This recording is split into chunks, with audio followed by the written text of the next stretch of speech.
बिस्मिल्लाहिर्रहमानिर्रहीम। अस्सलाम वालेकुम। आप देख रहे हैं DNN न्यूज और मैं हूं गुलाम ज़ोहरा। अब रुख करते हैं खबरनामे की तरफ। अफसोसनाक खबर से आगाह करते चले। साहिवाल से बाबू सरटाप जाने वाली वैन को हादसे का मामला। साहिवाल की रिहायशी 8 अफराद हादसे में जाँ बहक और 9 जख्मी हो गए।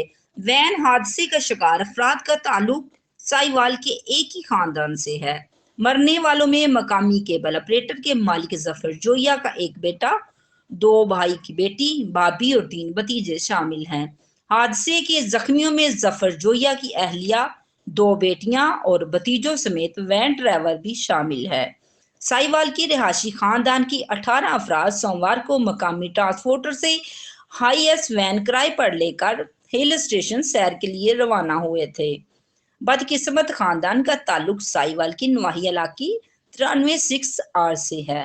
Report Raheel Rao, DNN news, Sahiwal.